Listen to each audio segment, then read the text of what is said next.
mode phase where once he gets agitated with every little thing. You can't mention certain topics. He's in that mode. I think it's all the traveling baseball and he is agitating him. You need your birthday to come, man. Just hold on a few more weeks. Yeah, just a few more weeks, bro. I can't wait for it, man. It's Leo season. I'm in a good mood, man. But I just can't, like, if it affects the players and how they get paid, yeah, I'm all with it. But, you know. It is. God. Like, I don't know how they, like, I don't know how they sustain. The NBA is like this. I don't know. We'll get more into it, but I don't know.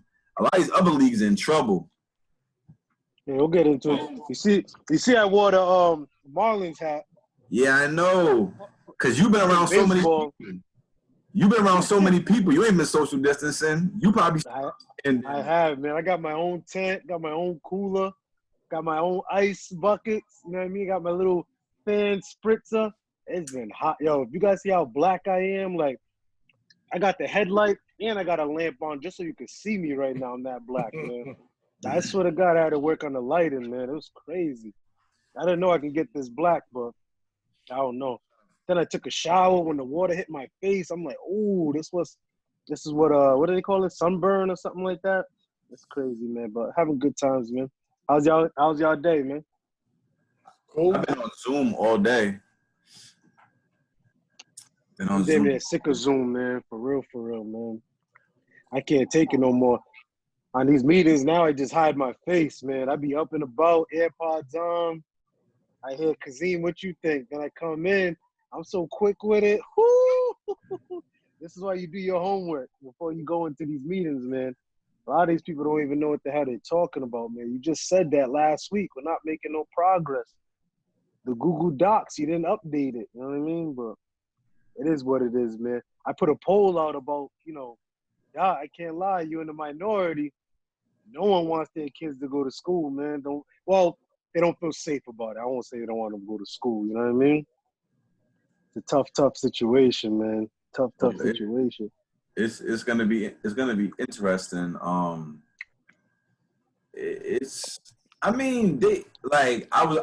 was talking to people at Ride and PPSD, and we were just talking off the cuff, and we were saying that if people just took it serious for 4 to 6 months, and just like from August 1 to September 1, if we just locked down and wore masks, you'd be almost past it. But people just won't do it.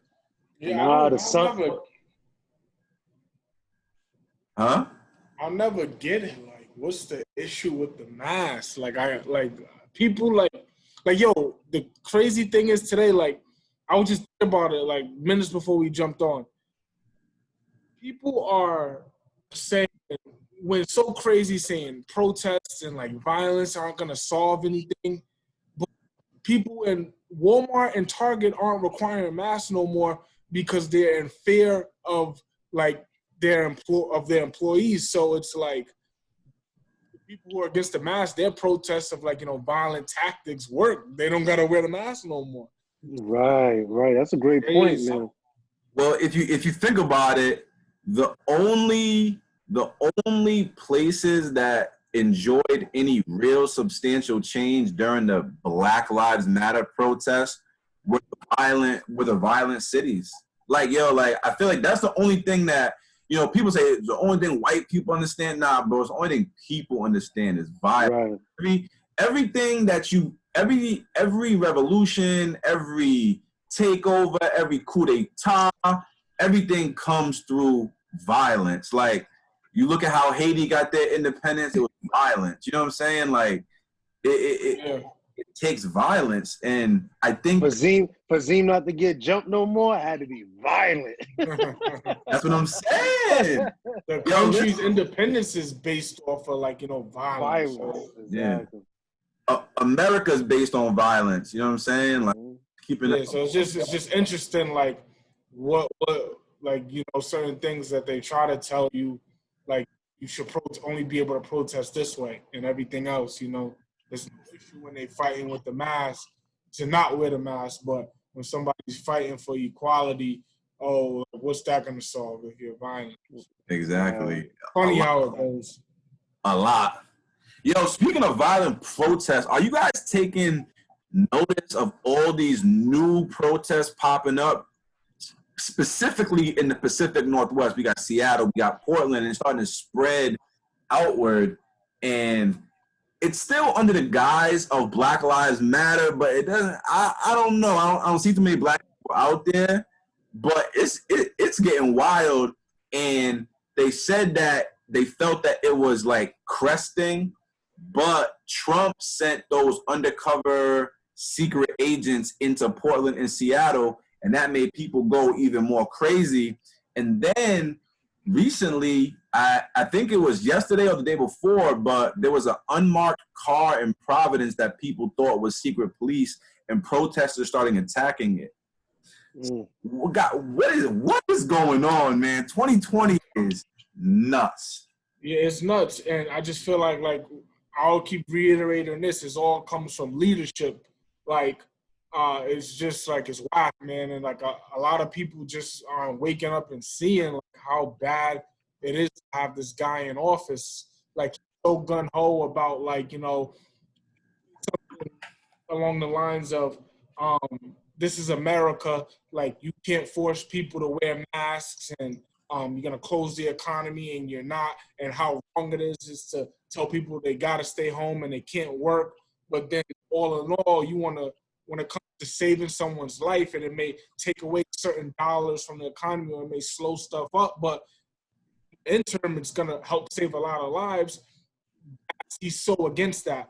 But something against protesting, or like if you say anything against like the country or like the founding fathers of the country, like he's so quick to put an end to that and kind of want to take away people's rights as far as that's concerned. Like even with the NFL, like if you deal with any sport, like he just wants to. We know what he said before, like he wished the owner could go out there and kick their ass and like fire them, and it's just funny what he chooses that's acceptable and what's not, Yeah, absolutely. And what's I agree with the leadership, man, and honestly, like salute to the people in Portland and Seattle to hear 58 days straight, almost 60 days straight of protests, and I know the grassroots of it is the Black Lives Matter and the George Floyd and Breonna Taylor. So I salute to them. I just want them to be safe. And at the same time, I really want to shed light to the undercovers out there. I've been reading a lot of, white supremacy people are going out there and doing what they need to do to take over in regards to making it look violent when it's not violent. And if Trump's going to be putting these federal officials out there, like, as you can see, people don't like to be told what to do. You know what I mean? And what I'm noticing is the more police force you put out there, the numbers is getting bigger. They got, what's those things? Grass blowers to blow the tear gas back at the police. They're throwing firecrackers at them. It's just becoming a battleground. And I just think about that dude, man. I just read a crazy story.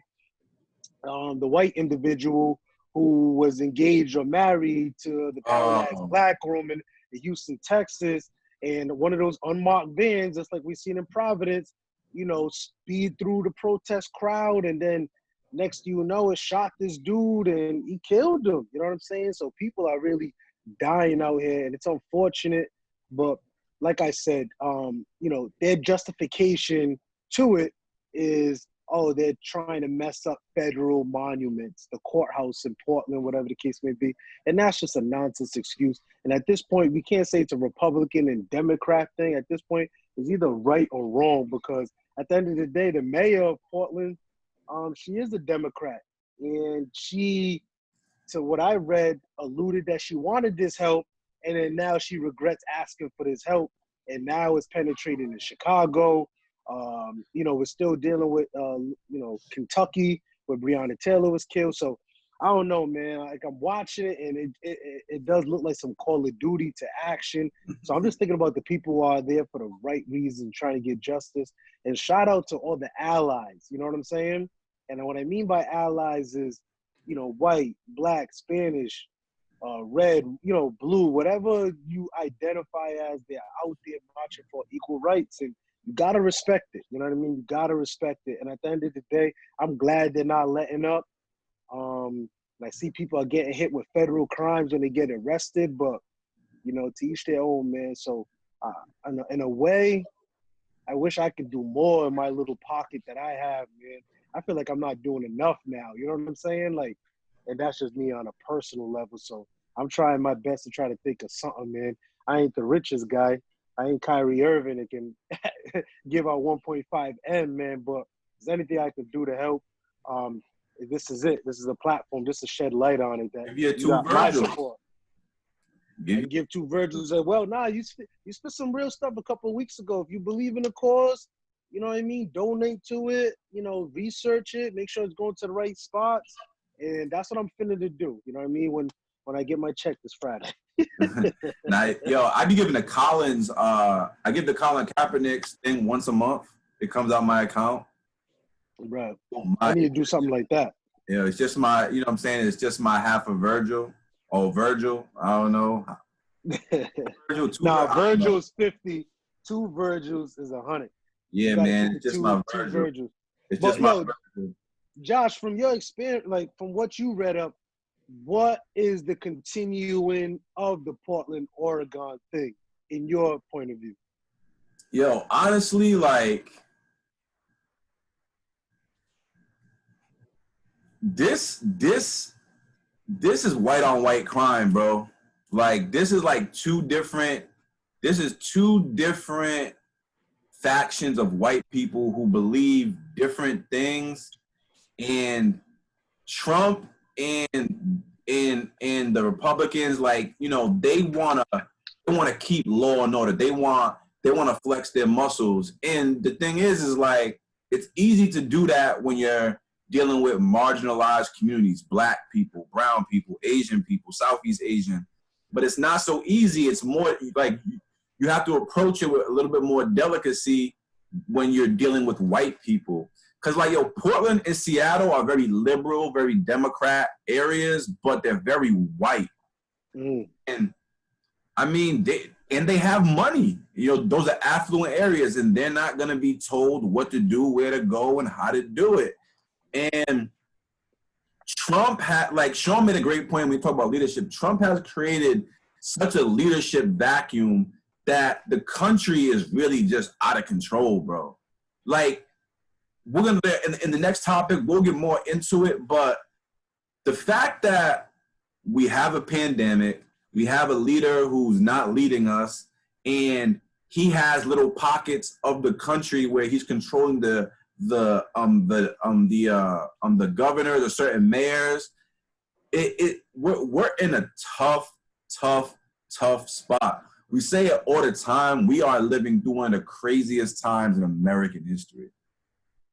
And it's all documented because it's all like you can't escape it. It's on cable news, it's on Instagram, it's on Twitter, it's online, it's everywhere. So yeah, like, nah, that's facts. And like, we're not allowed in like 31 countries right now.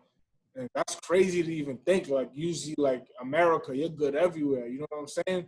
So it's really just partly because of the pandemic, yeah, but like a lot of stuff of like how America was viewed is just like, you know, changing all because of like, you know, the election of Donald Trump. And that's crazy. Like, I think even like America was listed as like the third worst place to live right now. Like that's the family. Like, no, family. It was the family. To grow up like to bring up a family. That's like to even fathom. And it's like, if you look around, like obviously, like, yeah, we're able to like, you know, live a good life. Like we have our families, we have our like homes and everything. But if you look like at the picture, it's like, damn, like shit, crazy. Like racism's at an all-time high. Like, you know, hate is at an all-time high. The justice system is like at an all-time low. Like you're really seeing like everything, the faults of it. The education system like is at an all-time low. So it's like, damn, like shit's really going sour, you know? Yo, I agree with you, man. It's these are scary times we're living through because the three of us on this panel or on this show, we're like we hold a certain amount of privilege. Like, yes, we work hard every single day, and we, we all have our regular jobs. And me and Sean ref, Zeem promotes. You know what I'm saying? We're always looking for that next bag, but there's so many people among us, bro, that are really like living like a hard life, and not that typical like dudes we know in like the hood life. I'm talking about like people like living in like people sharing a studio apartment that aren't in a relationship. Like people will like buy a 1-bedroom apartment and there'll be 2 people in there and they just split it by like a sheet. You know what I mean? Like it's crazy. And like it's people that were around, it's people that's educated that have to pay back loans and can't afford to really get their life started. Like it's scary times. And one thing I kind of wanted to touch on is the $600 a week extra unemployment runs out Friday. And, a lot of people have been saying that that's been keeping the economy afloat. And I actually read a statistic I shared with you guys. 32% of families did not meet their mortgage or rent payment in June. So I anticipate it getting worse in July and August. What say you? Well, I seen, Republicans did a proposal, another stimmy check. This time with the unemployment, they're trying to extend it, but it's going to be cut from $600 to $400. So after hearing the stats that you just said and then hearing that, it's only going to get worse. And at the end of the day, I know you guys, someone's appreciative of it, but people, to my knowledge, I ain't going to say all people, they want to work. They want to earn. They want to feel, not dependent. And I guess I can't say that that's a painted brush because we all know people that the opposite of that mentality. Yeah. But for the most part, because of what's going on with the closure of jobs, the letting go of people, that's where the agitation is coming from. And that's what's contributing to the white America feeling the burden of that and feeling the weight of that the leadership's not handling this right. So it's the trickle effect. And then that's why you see a lot of rebellion. But to me, a lot of people's going to suffer, man.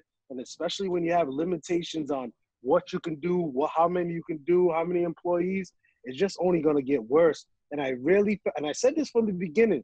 I was wrong when we were first talking about it in the chat. Because I'm like, yo, people are going to have to pay that back. Or basically, you don't have to pay for 3 months. You're just pushing that payment down from 3 months. The people who are the landlords are just pushing that 3 months to the end of their mortgages. Like, you know what I mean? It doesn't go away. It's not like a 3 months forgiveness, like, scotch-free. And I think that's what people get misconstrued. And that's why it's going to catch up. And that's why you see the numbers that you sent to the chat. And I'm just like, yo, it's just crazy, crazy times. And it's just, I'm just shocked to see all this. Oh, not this again. And there's nothing funny about it, but it's just like, I told you, no one wanted to listen. Can you repeat that point? Yeah, your internet went left.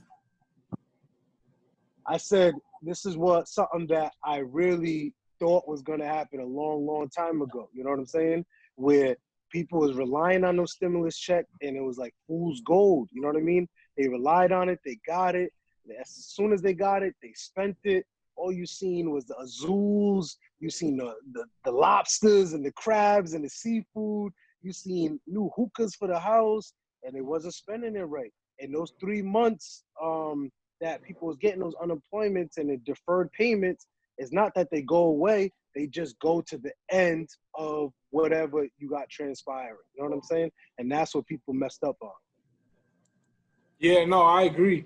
And it's like, I feel like in order to like come out of the pandemic, like positive or, is you had to like game plan. And I feel like that's tough to like, ask a lot of people to do. Like, for instance, when everything first started, my initial thought was, all right, let me call my mortgage and let me stop payments. because if I owe 27 years on my mortgage, if I have that left, what's it matter if I stop payments for 3 months and I get 27 years in 3 months? I probably won't have the house for 27 years, so that 3 months won't even matter, and I'll be able to save for the 3 months that I wasn't paying it.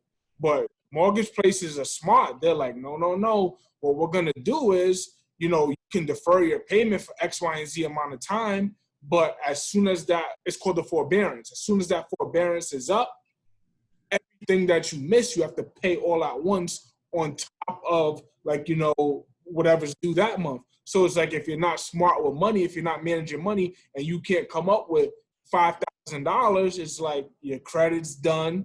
Yeah, you're in a hole with your mortgage. So, and in another breath, it's like 600 on top of what you were already making was a huge plus for a lot of people, yes. But like you say, like, you're home now, so you're spending more on utilities. The AC's going more. You know what I'm saying? You're eating more food, so you have to go to the grocery store more. Like, you have to take care of your rent. So it's like, now you take that away, it's like, I think stuff's going to get crazy, because it's like, when people are hungry, when people are poor, what's the next step to do? You get chaotic, So it needs to be figured out. I read that they're going to, if anything, is going to be an extra 200 instead of 600, and because Republicans felt that they need to have an incentive for people to go back to work with that extra 600 people didn't want to work. So we'll just see how it goes. But I think, man, if we're going to get hit with a second wave and funds not there and people can't go to work remotely, it's going to get ugly, man. There's going to be a lot of suffering, a lot of people in unfortunate situations.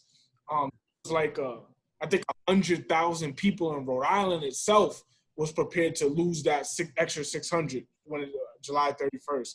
And it's crazy. That's a lot of small state. That's a lot of people.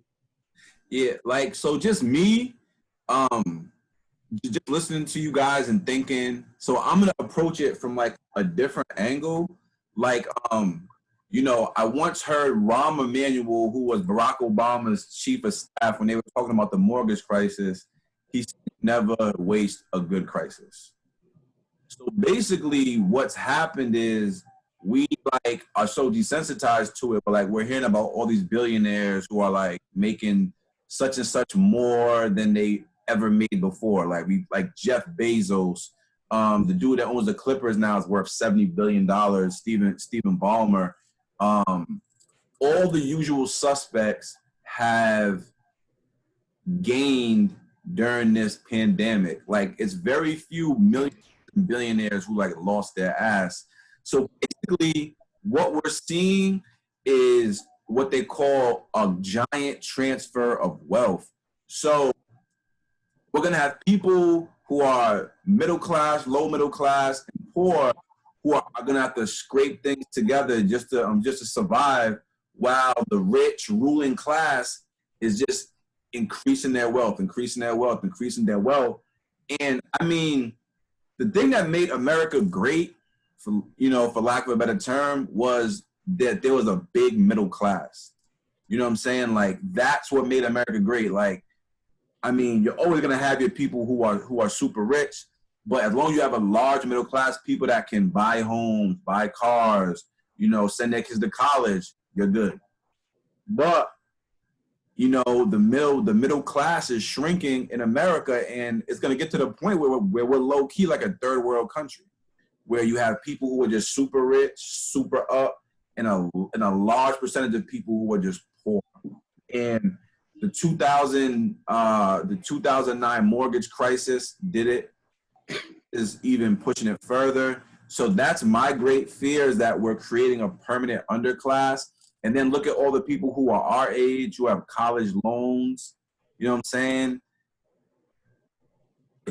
Yo, listen, it is spooky times, and that's why I just feel, I understand why they're trying to pass all these new bills to help that curve and that bend and what you was alluding to. You know what I mean? But unfortunately, what's transpiring is the opportunity to encourage these people to go look for a job or return to their previous job, those opportunities ain't there right now. And especially with the second wave potentially coming in, that's what I see, you know, the powers that be, you know, arguing with themselves amongst of like, okay, we're trying to get this passed, but for what? For whose gain? For whose benefit? And like you said, it's a lot of the rich people getting richer and making sure that they could continue prospering while the other ones are suffering. And then you get this high level pushback from individuals that, you know, they always try to say, oh, it's Hispanics and African Americans that be on this welfare and trying to take a handout. Now they're seeing other complexions, we'll just leave it at that, in dire need of these stimulus packages, of these funds. And honestly, they're, as you can see, you guys seen last week, 12 Caucasian women got bagged with the welfare scheme. Like, you know what I mean? Like, this is the people who are in dire needs of this. And this is why it's getting scary and tricky, where Trump's backpedaling on a lot of these things. You know what I mean? Well, Zeem, not to cut you off, and this is what scares me, like, a lot, like, you know, white people do run with that, like, oh, like, you know, the welfare queen, which was started by Ronald Reagan, a black woman who was like getting all these welfare checks scamming, when the majority of people who receive WIC and welfare and all these SNAP benefits are white. Yep. The majority of people who benefit from affirmative action are white women. And that was supposed to be the black people's, you know, law in 1964. And I mean, just to be frank and just to be honest, you know what I'm saying? The people that will the people that will benefit the most from Joe Biden getting in office and this whole Black Lives Matter protest movement and George Floyd's death are going to be our LGBTQ brothers and sisters. You know what I'm saying? Because now they're going to, you know what I'm saying, Joe Biden's working on legislation, and he said that the most important thing during his first term, probably his only term, is going to be getting that passed for them. Not saying they don't deserve it, but just saying that black people have to take the brunt of everything, and now all these other ethnic groups, Latinx, Asian, LGBTQ, and the like, benefit from what we have to deal with and what we went through. And to keep it a buck, that's facts. And that's why I've been trying to be politically correct with my choice of words and by saying even allies. Because like I said, I agree. The face of it looks like BLM, you know what I mean? And I'm happy and I'm all for it. I'm going to campaign for that. But I see other groups who have different agendas of what we originally started, using the plight of our struggle and us going so hard for the equality to make sure that it covers a huge spectrum, not just BLM. You know what I'm saying? If you guys get my premise. And that's why we need to stay. When I'm looking at this Portland, I watched a 9-minute video, man, and I'm going to keep it so real. I'm just, if I seen 1,000 people, 60 of them was African American. And I'm being for real. Yeah. In the last couple of days, I know what it originally started from, but I'm just letting you know what is transpiring too. It's a bigger picture. You know what I mean? Shiz, before you jump back in, I want to say that there was 2 situations, one in Seattle and one in Kentucky, where like a white woman was in this black woman, a black female cop's face. Like, look at this. Like, look at this. Like, showing like a picture of like Breonna Taylor and George Floyd. And I'm like, that didn't feel right. You know what I'm saying? There was a Seattle police officer saying that, like, you know, that protesters are coming up to him saying, you're ugly, you got a wide nose, you're a sellout, you're an Uncle Tom. I'm like, damn. And he said, people saying this to him. And like, damn, it's like, it makes you feel uncomfortable. Right. No, those is all good points. And it's like, how do I put this? This been going on. Like, calling it before, like, even like to kind of speak in present tense, we was calling it before like the Portland situation got big, like, you know, as far as, you know, what was really happening out there and, like, you know, who was doing what and what was the motive behind it. And, like, you know, I went to Wheaton, and Wheaton's like is kind of like similar to what Josh described as, like, you know, Portland and Seattle. Is like, it's an artsy school, like, you know, it's like liberal, like, you know what I'm saying, like LGBTQ community, like, you know, heavily supported.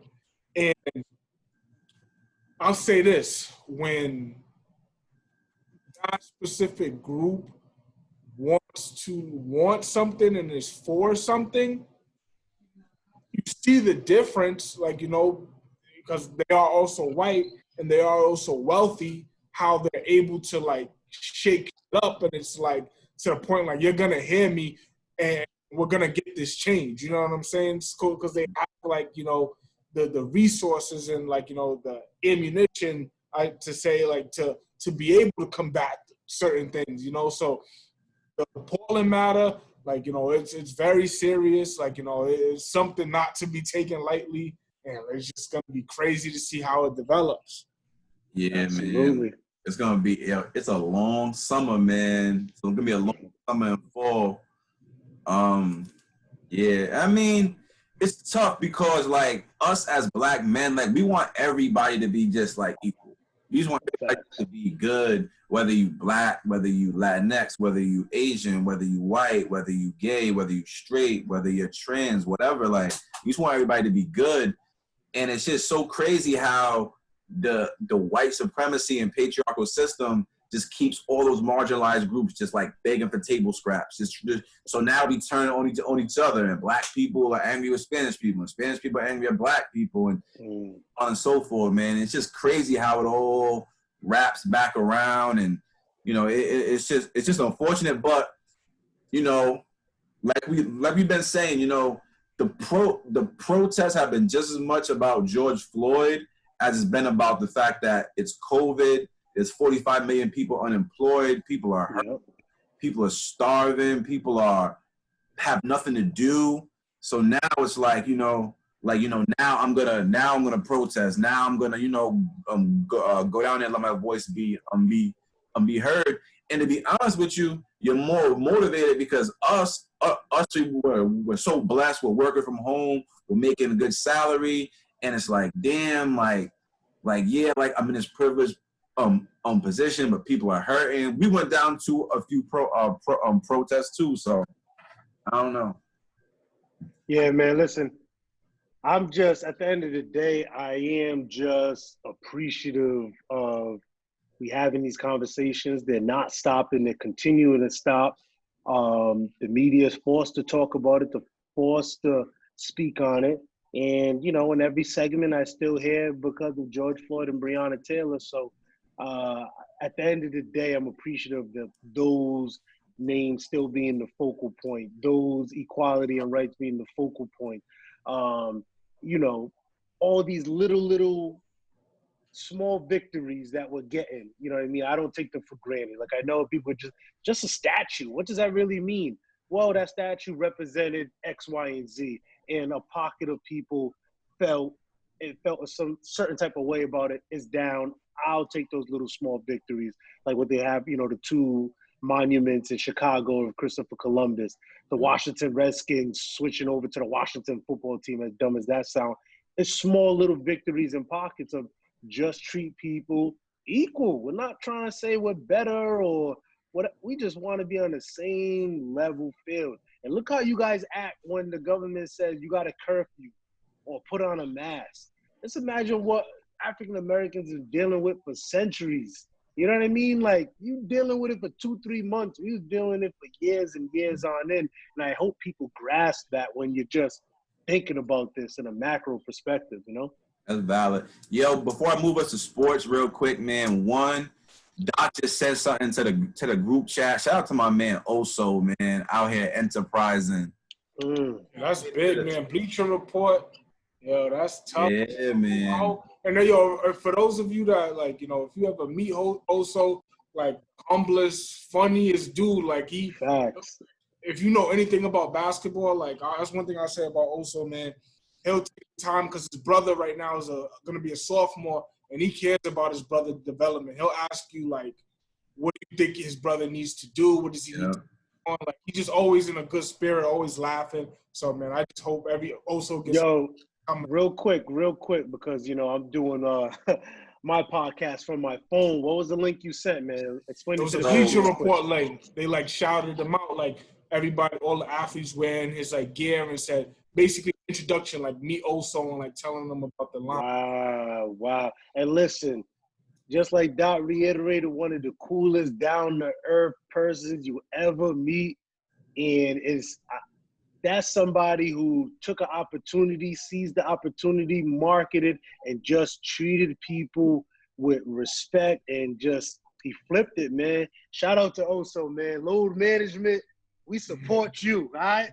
So we need that 33. We can't afford them T-shirts, but we still support. Yeah, we can't. I swear to God, if I had 2 mouths to feed, I'll buy it, man. But I'm gonna get me a hoodie or a T-shirt or something. And then after that, you know what I mean, we got to show love. But shout out, man. I love to see things like that, especially from people from Providence, man. People that we generally know, you know what I mean? Generally care for. So that's what's up. And shout out to the WNBA players who protested during the opening couple days of their season, you know, putting on for Breonna Taylor. They went to the locker room before the playing of the national anthem and protested.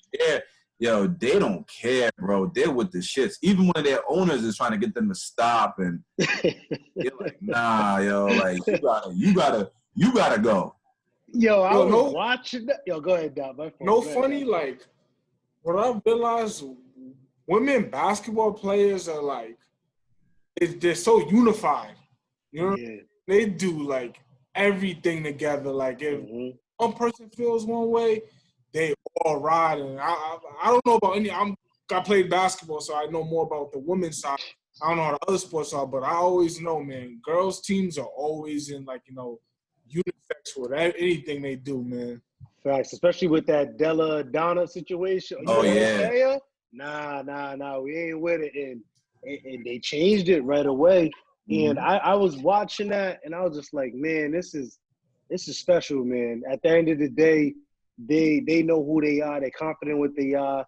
Unified. There's no one stepping out of pocket. You know what I mean? And they may be some who disagree or maybe doesn't feel as passionate as the next person to the left or the right of them, but they know it's going to help them at a greater cause. And then they know just the discrimination that they deal with just as women on a daily basis. Yeah. So I feel that they can sympathize and empathize more with what's just going on a day-to-day basis. So and girls shout out to the WNBA. Girls are different, man. It's not like guys. Like, if there's like a guy that don't want to, like, want to stand while everybody was kneeling, like, it's kind of like you might say it to your man, and you might be like, what's wrong with this guy? Like, you know, right? Or you might leave it alone, like, hey, let him do his own thing. But like, if the majority is with something, and the girls, they make sure you feel that pressure as far as why you didn't do it. So, you know, that's a fact, bro. And man, shout out to Kyrie Irving. He donated $1.5 million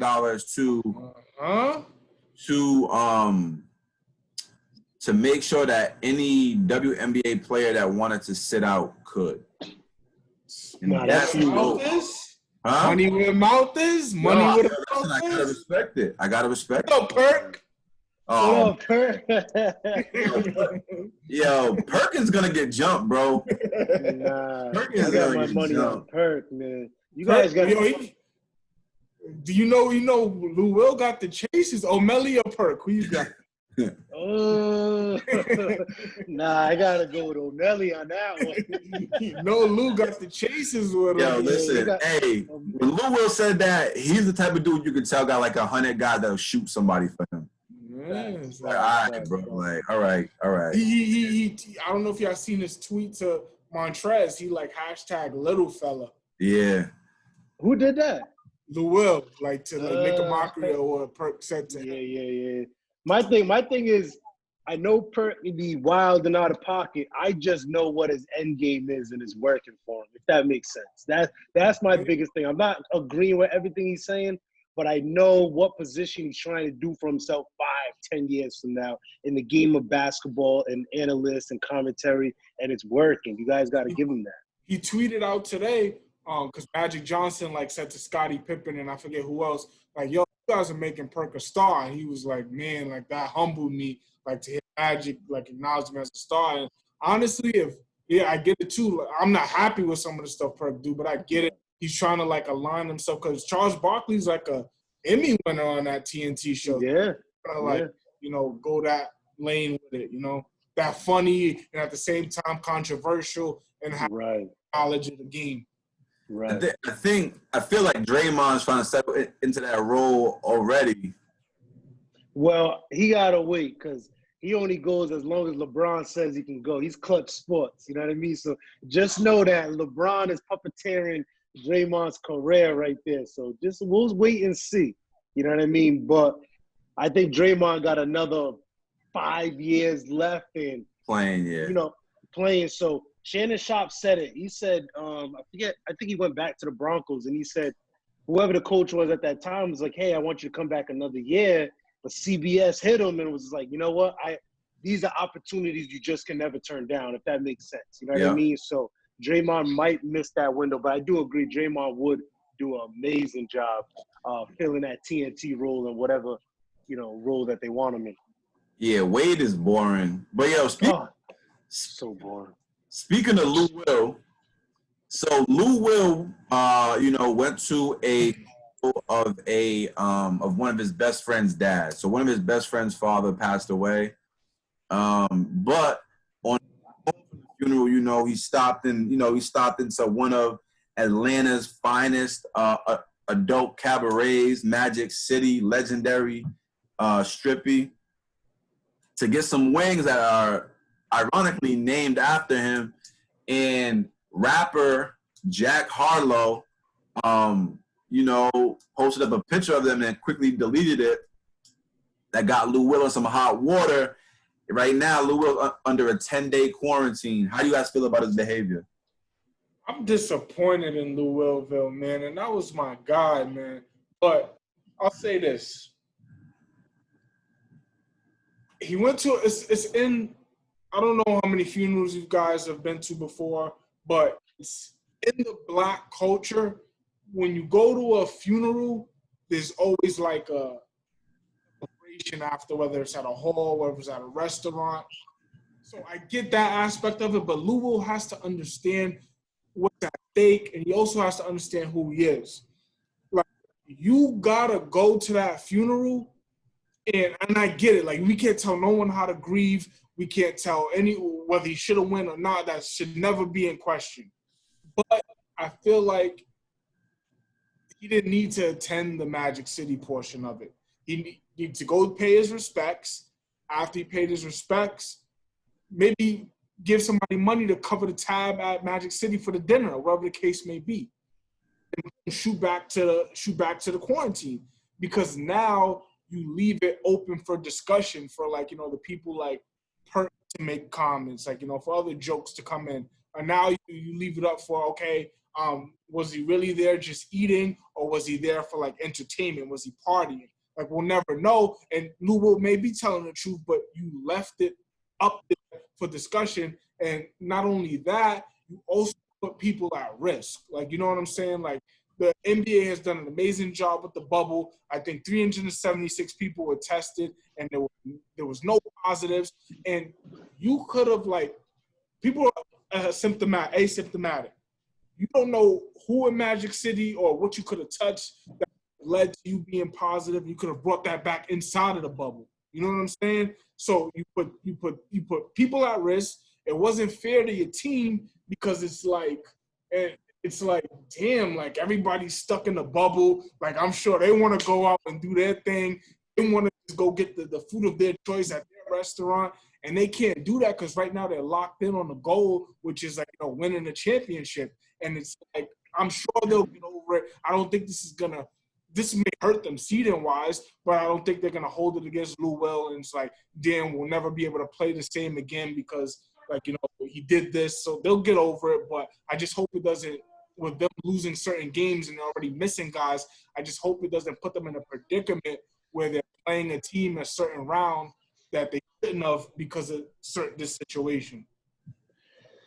A wise man once told me, and it's a famous quote in the group chat, he didn't read the room. You know what I mean? And the reason why I say that is he's going to be the downfall if the Clippers do not win the championship, which is a high possibility, depending on who, I still got the Clippers in 6. But if they do not win, they're going to go back to that day that he went to Magic City and that being the reason why. And I feel like Lou Williams, he earned so many people respect, first of all, on the court. Then he's a legend off the court. You got a song by Drake named after you. He was the first openly guy to have 2 legit girlfriends who knew about each other. Like, you was just a legend. You signed with the Dream Chasers. You down with rappers. And you just didn't have to do it. And then on top of that, you opened the door of, you told the NBA it was your grandfather. They took you for your word. Then to come to find out, no, it was one of your best friend's father. And it's just like, oh, how much you – then you got people who shouldn't even be speaking on your name questioning what you're doing, why you're doing. And then I definitely hear you about the reception at funerals and stuff like that. But where Jack Harlow was at was a viewing party portion of Magic City, if you get what I'm trying to say, where he was witnessed with his mask on taking a selfie with Jack Harlow. So I get what you mean. Another portion of Magic City was a reception type thing. So this is why. Then you go, oh, there was no entertainers. NBA investigated. No, they have entertainers starting at 3 p.m. in the afternoon. So he just makes it look worse and worse and open for criticism. And he got tough skin. All Philly cats do, like my man Meek Mill. He's from Philly, man. He's from Atlanta. Is he? Yeah. Oh, damn. So even worse. He cool with me because he was drafted to the Sixers. Yeah, the 76ers. Oh, okay. So, so you're in your hometown. I definitely get it. But listen, bad look. And not for nothing, the Clippers are in turmoil right now. No Trez, no Pat Beverly. Shamit just returned to the bubble. We don't know what's up with Big Zoo. And now we have this Lou Will situation. I think you made a great point of just about seeding. You can go to the 3rd seed, and not for nothing, Nuggets are formidable. Nuggets are 2 games back of that 2nd seed. So that's what I'm saying. I believe you're the gonna lose Thursday. You're not winning Thursday. So now you're right. Half back. Yeah. You don't want to play the Mavs first round. Luka might do something spectacular. You just don't not know. Even the Mavs is in the 7th, the 3rd, the 6th. Houston. It's Houston. Ooh, you don't want that first round. You know what I'm saying? Because you've seen Harden, regardless of how ugly his braids are, he's been chomping it up, losing 21 pounds. So you just have to read the room, and I don't think he did that. And I think you made a great point in the chat. Yo, bet you're not no 22-year-old horny rookie that just got your first contract. You know the vibes, and you just kind of played yourself. So it is what it is, man. What I think hurt him the most with Perk is when he made that comment, like, look at Zion. He went and handled his business, and he's supposed to be the vet. I think that's what kind of got him going a little bit. And I don't care. That's facts what Perks is saying. You know what I mean? That's where you show the level of superstardom, your team around you, professionalism. You know what I mean? Like, that's where you see that's levels. And, Lou Williams is not a guy that will get endorsement deals or anything of that nature. But these are the little things where it separates the A stars in NBA versus the Bs and the Cs. Well, yeah. So just to touch on that point, like when you younger, you always wonder, like, yo, this dude should have been so much better than what he ended up being. Like, this team should have won a championship. This team should have made the playoffs. This team should have went a lot further. And you start to realize, like, oh, like Lou was one of them dudes that you just call, like, he's like a natural. Like, he just knows how to get a bucket, and you can't stop him. But he, like, come on, dude. Like, you're in your mid-30s, bro. Like, you look you look so crazy. Like, you was that horny. You had to go to Magic City to get wings. And the worst part was, I'm scrolling through Twitter, and Bomani Jones is on with some white chick and Pablo Torre, and the white chick's like, well, actually, Magic City has curbside pickup if you really want the wings that bad. And it's just like, why are you even giving people this? Like it's just Lakers. I agree. I agree. Messed up, man. He messed up, man. Lakers in form, man. I try to tell you. And I think that's my biggest thing is just like, it was just a selfish act. And then on top of that, what they do, and this is what makes you so mad, optic-wise just look bad. As soon as that came out, this has nothing to do with nothing, but they put the Alex Caruso story about him missing his sister's wedding. And it just calls about the perception and what they try. I ain't gonna go into no in-depth racial type ish of it, but if you get my premise of it, like, look, he missed his sister's wedding. You know what I mean? 100 people, that's his sister. Hey, listen, Bron don't play that. Because Caruso too would have had to get hit with that 10 days if he missed his wedding. Yo, Bron don't play that. You gotta make the decision. You gotta make the decision. Like I feel like Lou should have. Like I said, he should have just went to the funeral if he felt like he needed to. Respects after the funeral, shoot right back to the bubble. Anything after that, you're gonna get in trouble. Anytime you go somewhere, you do something extra. Even as a kid, your mom tell you to go to the store. You don't go to the store. It's something trouble. It's always like that. All I know, I got to go to Magic City. Bucket list. That's definitely, I got to check out those Sweet Lou, what is it, chili wings, whatever the case may be. Lou, lemon pepper. Sweet Lou, honey barbecue, lemon. Oh, my God, yeah. And it comes with breast and thighs? That's crazy. Free breast and thighs with it. So, I don't know. We got to make a trip over there. Let me turn it a little bit. So, baseball just had a situation where the Miami Marlins, Zeem's favorite team, they have 14 people that currently have COVID in their traveling party. Like, I believe it's 9 players and like 5 coaches, staff, and personnel. The Yankees also have a COVID scare where their locker room, they believe, has been contaminated with COVID, and they had to cancel that game tonight. I thought it was because they didn't want to go to where the it wasn't. New York. Yeah, maybe it was Pennsylvania. Man, stop trying to put bad stuff on my Yankees, man. What happened was the Yankees was gonna play the same team the Marlins just faced, the Phillies, and they didn't want to be in the same locker room. Yeah. Damn. I don't know if Major League Baseball is going to make it through their 60-game schedule. What do you guys think? And then, is this a bad precursor to the NFL season? Like, I'll admit, when I heard him, just like, man, this is a whole lot to do about nothing. But when you sit back, research, think about it, it just makes perfect sense. Because at the end of the day, if you're not doing an NBA-type bubble, yes, you can do all the PPE and the testing when it comes to the facilities. But when you release, baseball has a roster of 30-something people. NFL has a roster of 58. It does correlate. You know what I mean? You don't know who they're going home to. You don't know if they're going straight home. This is why the NFL, they implemented, if you get caught, being in any type of social type gathering, you put your wager, your salary up to debate. You already know NFL, they don't have guaranteed money like the baseball players. So with baseball, this was alarming. 14, that's a high number.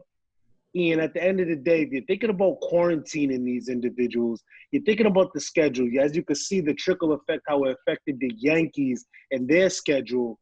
It does look very doomsday-ish to start off the season, and they haven't played their 3rd or 4th game yet. So it's something to keep an eye on. I think the NFL, you got to understand, the NFL, I'm just going to continue saying this, until a major star, maybe like a Tom Brady or Mahomes or whatever, but with NFL is always the next man up. They don't care. But if we're talking about an outbreak in a locker room, just like the Marlins, then I might have to concede you guys were right a couple of weeks ago in that podcast of the NFL, despite them wanting to move on because of the dollar, at the end of the day might face too much public scrutiny and we might not have a season, which I'll be highly upset for sports bets, for fantasy football, and just for my own pleasure, selfish pleasure. I'll be highly upset. Yeah, I feel like baseball is gonna be fine. Marlins didn't take the necessary precautions when they learned that, like, you know, they had guys that were COVID positive. Baseball, I think, released a statement today that they're not even considering stopping the season. They're just gonna revamp, like, you know, some safety precautions so certain stuff like this don't happen again. The thing that we gotta realize is people are gonna get COVID. Like, for instance, like Luis Soto, I forget his name, something Soto on the Nationals. Yeah, he got it. You know, until he gets 2 negative tests, and that's like a star player. So, and the thing that I learned too is, for instance, baseball has, like, you know, 30 additional players in their minor league farm systems that's ready to go in case they ever need to, like, you know, fill roster spots. For whatever reason today, there was some speculation that, all right, maybe that Philly team or whoever they're supposed to play today at home, they'll play the minor league team instead of playing the actual Marlins. But I guess for everything, like, you know, being classified as an outbreak, they just said the best thing to do is just shut everything down. As far as, like, the NFL, players aren't allowed to, like, you know, be with, like, you know, 15 or more people. If they're caught, they're going to be fined. And, like, I know fines in the NFL, that's something, like, serious. These guys need their money. But on the other side, I'm like, how are you going to know how many people you were around, and, like, how can you prove that? Like, you know, how can you prove that was the reason someone contracted COVID? But I think, like, Patrick Mahomes, he said that, like, you know, the Chiefs facility was taking all the necessary precautions to, like, you know, make sure everything's right. I was watching, like, you know, ESPN today. They brought up a good point. They think they'll be safer on the field, off the field, because they can have those, like, you know, face mask things that it's uncomfortable, but that's an option to wear those. And you have to remember who the big dogs in the NFL is, like, you know, Goodell, Brady, Breeze, you know, Belichick. Those are all Trump guys that probably, like, are against the whole COVID thing and, like, you know, let's get life going and economy going. So I kind of agree with Zeem.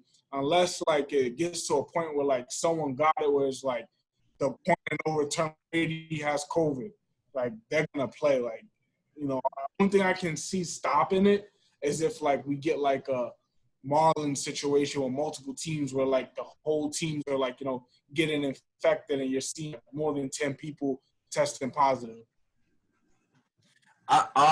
So I do agree that I think baseball might be able to make it because it just, you know what? Actually, I'm really up in the air about football and baseball, and I'm gonna tell you why. Witness the behavior every single day from people we know, the irresponsible behavior, the being around 50, 100, 200 people. And we can say in our mind, because we're not millionaires, we're not like these great athletes that have made it to this great level and believe in ourselves and think we're made of steel and do what we want to do. But, yeah, like Ezekiel Elliott and Dak Prescott was having parties, like, when no one even knew really, like, how bad it really could get. And to think that people, like, yo, the NFL is a young man's league, you know what I'm saying? You think that guys that's 22, 23, 24, 25, first time they touching real money is not renting a boat to bring the thoughts out for Azul in 1942? Yeah, but if the NFLPA and the NFL is coming to agreement, you get caught, you could lose your season salary, or you got to understand, and I think this is what these athletes need to realize, man. That camera phone is a weapon, right? So if you're in a situation where you're not doing the Justin Bieber sign this waiver and collecting cell phones at the door, you're liable. And I agree, you're right. I mean, Jiggy, 1,500 players, it's hard to mandate. There are going to be some stray cats, and they'll get dealt with if they are caught. But I think if you're looking at the seriousness and the totality, and you look at this Lou Will situation, if you are in these other sports, I think you should be able to just read the room and understand, like, man, I can't put myself in a predicament. I can't say nothing about somebody in Providence. I want to go to a club and, be at, Fuego and drinking. Like, you can't do that. You know what I'm saying? I'm thinking about these people who can ruin their careers and mess up future contracts by messing this up. And then, especially with football and baseball, it's all this family oriented. Like, basketball is different. One person can take over. Football, you need all 11 guys. Baseball, you need everybody to catch, drop, make the assist, whatever the case may be, out at the plate. So I get what you're saying, and I really do agree with you.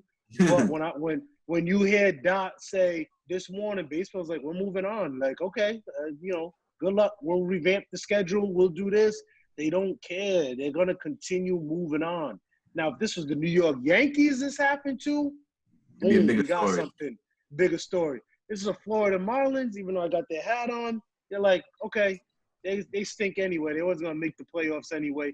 And that's what I mean by with the NFL. If it's a Tom Brady or Drew Brees, like the name Dot said, I bet. But if we're talking about a third stringer, backup cornerback, you know what I mean? Like, he'll get out.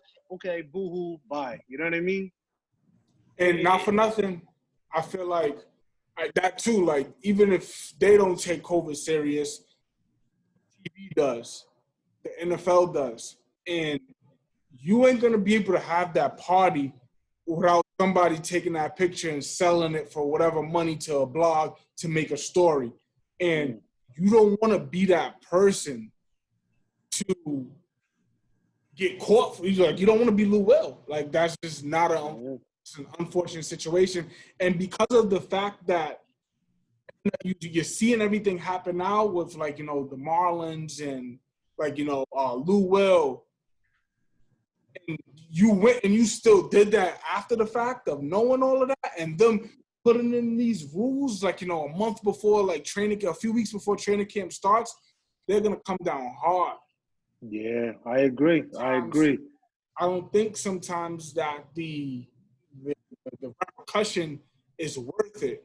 And we say that, but in sports, what I've realized is there's really people who take that whole sports idea, like, unity serious. And I feel like a Brady, a Russell Wilson, he's one of those guys. I don't know if Mahomes is that yet, but there's, certain players that is going to take it upon themselves, like, listen, like a LeBron, like I would never think that anybody on the Lakers would do what Lou Will did, because I just know LeBron and his leadership and the standard that he sets is like, this ain't happening, So I said that what we need is certain veterans and certain players need to step up as the player and kind of reiterate their message. And I'm sure that, like, what I'm saying? Like I said, we're not gonna go a whole season without anyone testing positive. It's gonna happen. What you don't want to happen is, like, team outbreaks. So the players have to take it upon themselves, if they have done something, to be honest. If they are feeling sick,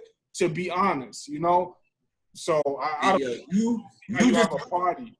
What you just described in this is how me, you, and Kazeem would probably operate in our minds. And then also understand too, we're a little bit older, a little bit more mature than a lot of these guys, even you, Big Sean. You're talking about guys that will shoot themselves up when they know they have, like, a debilitating injury. Like, and like, also, like, yeah, I kind of went to the extreme, like, yo, they might be throwing parties and going to bars and going to restaurants and doing stuff like that. They be doing something as simple as going to the grocery store or going to get their oil changed. Like, and then, and bringing it back. Like, I'm gonna watch baseball for 2 or 3 weeks and just kind of, like, formulate an opinion and see if they're able to kind of, like, get it under control. They're like, okay, we had this problem with the Marlins. Okay, now we know what to do. We fix it. You know what I'm saying? Like you guys were saying. But I'm gonna be on the other side until I see it, because I hear you. Because we see some bullshit. No, I hear you. I hear you. I just don't see, I just don't see how they would be able to get away with certain stuff. If you go mess with, if you bring a few girls to your hotel and a few women over and get COVID that way, then like it's inevitable. But like if you get COVID, I don't think that even if Tom Brady did get COVID, it's Brady. They're not gonna shut down the whole thing. I feel like if we're seeing like shit, like out of 55 players, 20 got it. You know, anything more than 10 where it could be classified as like an official outbreak, it's like, all right, like done. You know, so we gotta see that. And training camp starts tomorrow, and it starts off at Zoom or whatever, you know, whatever. The first meeting, they're discussing all this. The owner's coming in and discussing all this. You will be cut. You will lose your money. You will be shamed. You will be, you know, the scarlet letter A. Like, I just don't see who would want to be in that position, especially if you're talking about these young guys that don't have that security type money. There are going to be some idiots out there, but like I said, those are the no-name idiots where you know, it's just going to be swept under the rug. But I understand your apprehensiveness, you know what I mean? To go back to the Lou Will point, and I just kind of thought of something. For the most part, unless a young cat is just a rebel, in sports, it's never the young dude that kind of like, he's too afraid to like do certain stuff. It's always kind of like the guy that's got his feet wet a little bit now. Facts. Saying, or like an older dude that's like, what they gonna do to me, and goes and do it. So I don't know. I don't know. We'll see. Yeah. Just remember, Dennis Rodman didn't start coloring his hair until after year 9 and 10. You know what I mean? The young dude always wants to come in, and he's like his first. Yeah. Wants to come in. He wants to like obviously everybody likes like the life, but I feel like a lot of young dudes is trying to like, unless they're like a star and everything's been kind of put on the pedestal for them already, they're kind of just like, you know, earn their keep and prove. So I don't think it would. When it happens, if it happens, I pray we'll be able to assess it better then.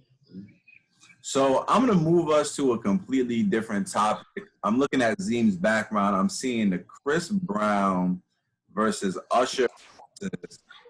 And Chris Brown said he doesn't want to battle. The only versus battle he'll do is he'll battle himself. He versus Chris Brown. So in a versus battle, Usher versus Chris Brown, 20 for 20, a hit battle. Who do y'all got? Chris Brown. Wow. I got Usher. I got Chris Brown. Usher. Usher got hits. I love Usher. No. Listen, no. Usher don't have hits. He has classic. He has classics. All right, yeah. But hear me out. I could tell you the whole. I could sing you the whole My Way right now. I can sing whole My Way right now. Like, he has classics, but I feel like Chris Brown is able to tap into a lot of different music, whereas he's gonna get like, I feel like you're struggling even with this argument. That's how I know you. I'm trying to put it because I love Usher. Yeah. You know what it is though? It's because Usher really did peak in 2004. That's what I was gonna say. Like, his last song was that A-Town Stomp thing where like people was gonna, not his last song where like people are gonna kind of like know it. You know what I'm saying? I feel like Chris Brown has so much material, so much hits over the years. He's put out so much music. It's kind of like, but I think you guys is diffusing the amount of output that Chris Brown have, because you can't say they've all been quality hit music though. Yeah, that's what you can't say. No, he had a pocket. Don't get me wrong. Like, this is tough for me. They say Chris Brown's the best like R&B, like basically after Mike, if he didn't do that, was going to be the king of R&B. But I think that's more performance based. I think he's more pop. Like before the king of pop, not R&B, king of pop. He was settling nice in that pop lane. Yeah. So all right, hold on, Zeem. Okay. So here's my thing, right? I think that what I just said about Chris Brown like having like more recent hits. But here's the thing. We're talking about a 20 for 20. If we're talking about 40, 50, 60, 80 songs, Thank you. Brown. But Usher's has that 3-album span where he got My Way, 8701, and Confessions, where it's like wow. Like it's like wow. Like Chris Brown always has like a hit record, but Usher was like his hits were like number one. Like ever since Chris Brown had the situation with Rihanna, his fan base is smaller than it was, but they're just very passionate about him. If that makes sense. Maybe that's why. Maybe like more so when we move. Maybe I'm letting social media get me because Usher never really been like a part of like the social media. Let me think about it. He got burned. He got burned. You remind me. Yeah, Loving His Club. You don't have to call. Climax. You don't have to call. Caught Up. My Boo. I don't mind. What's the movie when he's like? What's the song when he's like? My Boo. Oh. No. What's the song, man? When he's like Lovers and Friends. When he's like the girl, like the best friend. When the best friend puts him on with his girl best friend, puts him on with a girl, and he ends up messing with the best friend anyway. I don't remember. You know what I'm talking about, Zeem? Yeah. Shit, that's gonna hurt me now. I'm gonna think. I'm gonna get. Let me pull up some of Usher's hits. Just let's see. I got it right in front of me. All right, so let's just start off. You remind me. Yeah. You remind me. Burn. Yeah. We remember what year it was with Ludacris and Lil Jon.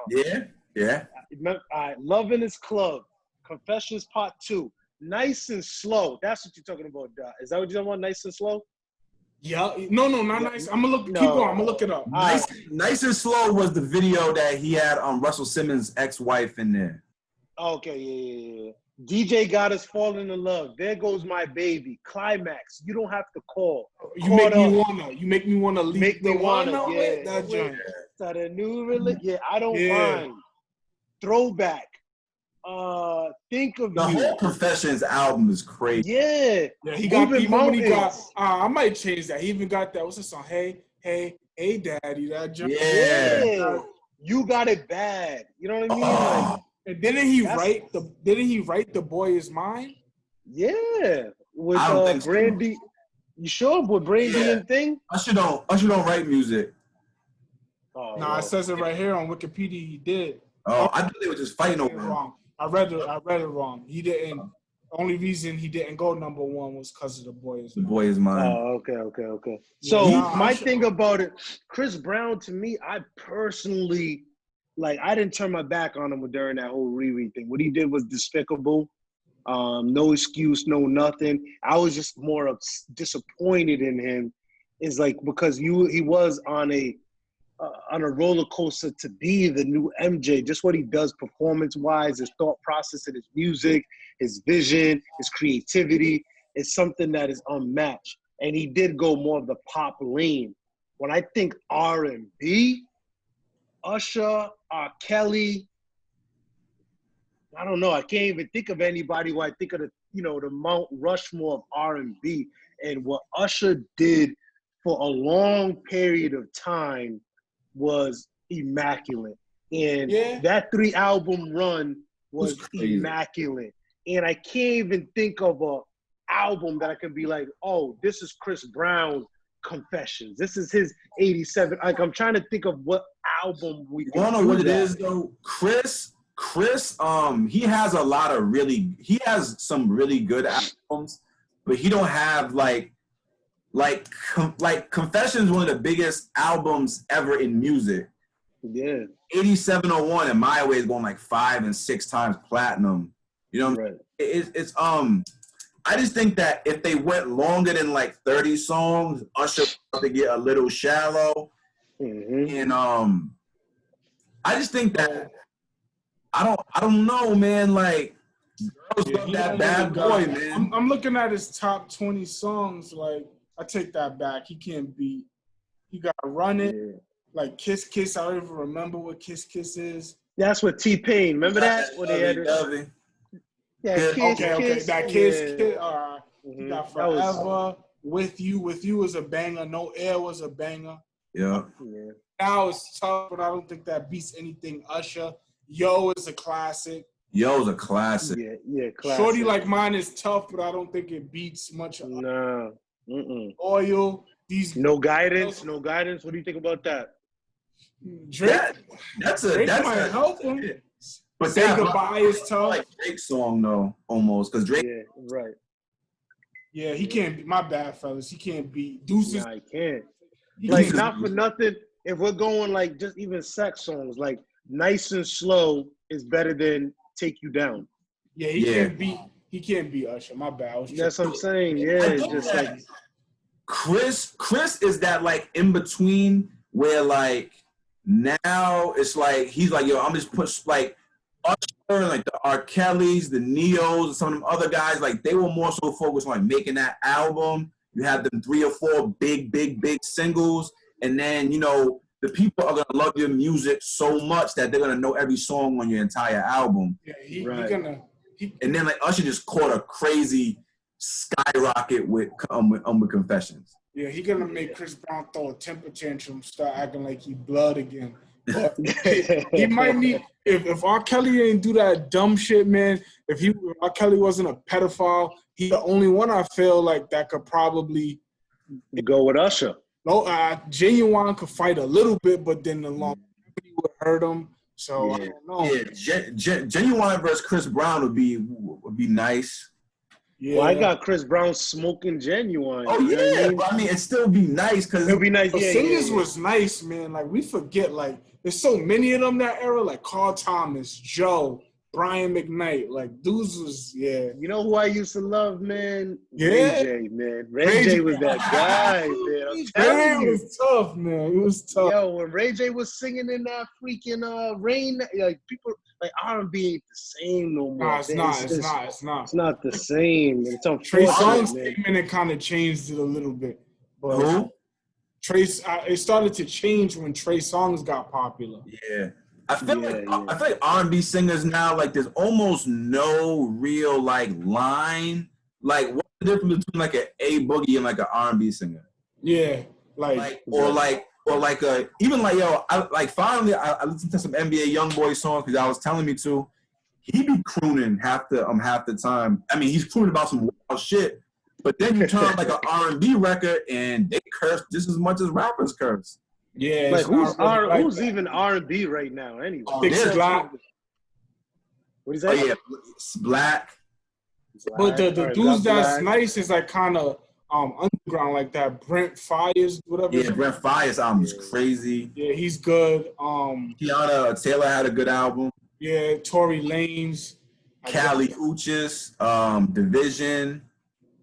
Damn, not what's the much. one that me and BP was talking about? Oh, you're talking about Sid. Is that what it was? Sai Ari. Yeah, that album. Oh my god. Yo, But listen, yeah, it's not the same no more, man. It's not mainstream. I sent how it y'all a was before. banger. That girl Kiki, Kiana Leedy. Yeah, I can't lie. I did not click on it. I didn't click Yo, on it. you I gotta, yo, I'm gonna keep it a buck. That's a good scrolled right album. past it. Listen, it's a good I'll album. check it out. It's just like different now. Like hip hop is just so dominant. Like people who are like listening to R&B, like listen to it like occasionally or like older. What's the weekend? The Weeknd's pop, I would say pop. Yeah, he's R&B. not like an R&B dude. Like I wish it was the same. Like No. Sunday I was just by myself. I just put like old videos on. Like the concepts of the videos is just so crazy. Right. The message behind it, just not like that anymore. Like now, What's go ahead. What's Miguel? Miguel's R&B. R&B? Good. I miss Miguel too, man. He had a nice little pocket run too. Then he got in love and then just hiatus. I don't know what's going on, man. It's, R&B I needs think he to come fell out back. with his producers. What's that dude? What's that dude's name? Trap Soul. Oh, Bryson Tiller. Oh, yeah. What happened there? He made his money. He had a kid and just started a family. Done. Yeah. Well, I think he went through depression because he wasn't ready for he wasn't even like, you know how like a lot of artists will be grinding, and then they'll make it. Like out for like a little bit, and then boom, and he wasn't ready for it. He said that first tape was something serious. Yeah, man. Like even like a Janae Aiko, like. Man, like, she's not even that nice, and they be saying like she the savior of R&B. You know what it is? It's she's not the best singer, but she really be talking that cash shit though. You gotta really like get on a higher level and just listen to what she's saying, and it be coming from like, I don't want to say ratchet female perspective, but she's very open with her sexuality and the content of music, so that's why ladies really bang with her. SZA, man? TDE is like what? I'm done with TDE. Man. I'm really done with TDE. I heard SZA next up. Oh, the only person on TDE listen. I mess with is Mez, man. Is Mez TDE? Nah. He's not. Shout out to Mez, man, and everything that he's doing out there for real. Oh, that's the only guy I mess with. Yo, listen, they're gonna be working with TDE real soon. I hope so, man. About time. If it was left to TDE, we wouldn't have no music. Kendrick's writing a book. Writing a book. About what? Why not? Yo, listen. We don't want to hear nothing. No disrespect. Like, I understand everything Kendrick stands for and everything like that, but unless it's like a Jay-Z story, a 50 story, a Snoop Dogg story, Suge Knight story, he ain't got no story. What is Kendrick gonna write about that? Like, we gonna want to read? I don't think it's gonna be that kind of book. Make a song. That's what you gotta do. Even J. Cole gives us Lucy's here and there. Yeah, but Cole, the difference between Cole and K. Dot is this: Cole has that label. TDE is not Kendrick's label. He don't have no ownership of that. That's all Punch and Top Dog. Why Punch don't make him get his ass? Because he can't. He can't. Because Dave Free left. Yo, when they did that little thing with Georgia Smith, that was them basically kind of leaving TDE to like kind of be on their own. So, but this is why I never get like Ab Soul had momentum in like back in 2010, probably 2009, 2010. Yeah, fizzled out anymore. J-Rock had momentum. J-Rock was the man first, and then he kind of got momentum with his last album. Now we have fizzled out. K-Dot, we haven't seen him. Schoolboy Q usually drops some. We haven't seen. Ooh, and I didn't like Schoolboy Q's last project. The album before that was fire. Yeah. But fizzled out. Then you guys is hyping up Rashad. What's his name? Rashad. I forget his name. I know you're talking about. No, Sir. Sir's album was banging. Stop it. Sir? Nobody, Sir. Dude that we saw at the thing. Yeah, but I didn't hear his album. But TDE needs to get on their job, man. I don't want to hear about no books. Listen, bro, they got people waiting. Because not to sound like a dickhead, but like there's nobody in the hip hop like industry that could like do what they could do. Like say if they're like, yo, starting in October, we're just dropping SZA, Kendrick, J-Rock, Schoolboy. Like oh no, man. I don't know that no more. I think that the only dude that could probably do that right now and it like hit the masses the way it's supposed to is Kendrick. No, I think SZA too. SZA, SZA got a lot. Like I don't know.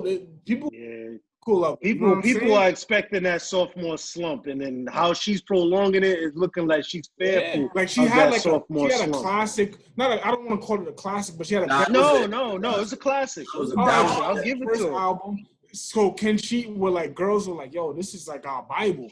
Yeah, It's tough to follow up, so they're gonna critique her so hard. K-Dot already has his like standard, like fan base where whatever he does, you know what I'm saying, he gonna be able to do what he does. And you know how I know that SZA, when she was sizzling, was the ish? Is not for nothing. When she left that door open, Summer Walker came through and took that fan base that was like that type of. I used to think they was the same. But even Summer Walker, like she's so limited because Summer Walker, Huh? I didn't like her last project. Yeah, like yo, Summer Walker is just very dependent on her boyfriend. Yeah. So, Say that but again? she like yo, a lot of times like these like with male and female R&B acts, depends on who's writing their music, who's producing for them, who they in the studio with, who's like arranging it. Like, you know what I'm saying? A lot goes into it. So like a Summer Walker comes out with a banging album and it's all London on the track.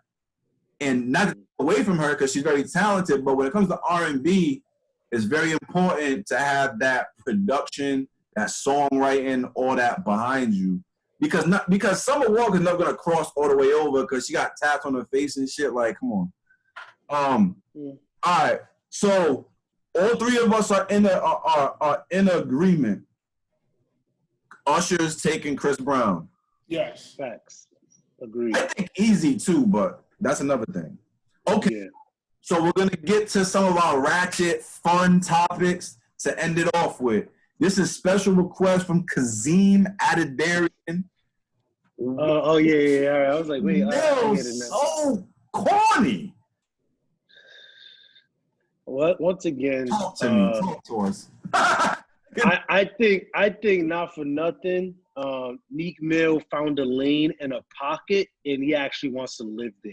And he does. And this is a substitute for him not putting out music right now, or a couple of artists that I know he signed that I follow from Dream Chasers. He actually is okay of being the poster child of jokes, bad grammar, and controversy within his own little world. Because whether you guys like to believe it or not, he tweets something, it's going up on Shade Room, Hollywood Unlocked, Baller Alert. Like it draws traction. And he's at a point, and he says it all in his captions. He's okay being in this realm of these jokes of educators on Twitter. Like, Twitter is not hurting his heart. Being a trended topic is not hurting his heart.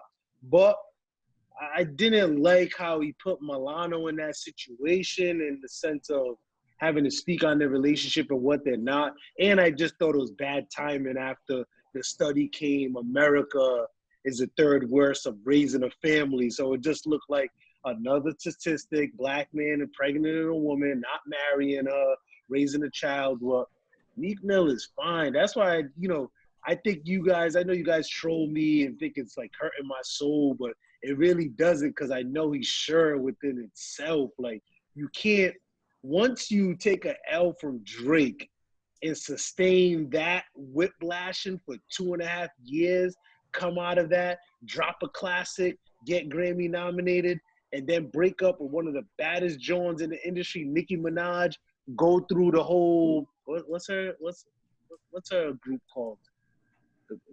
The Minajes. What's her fan base called? The Barbs. The Barbs. Yeah, go through that lashing, like, let the jokes fly, man. But like I told you guys before, Twitter is people who feel like they are truly educated and all-knowing and self-righteous, and they hide from their problems and they focus on celebrity problems. This is why I got away from Twitter. So then what's Instagram? Instagram, they take what Twitter's saying and what's trending on Twitter and post it up.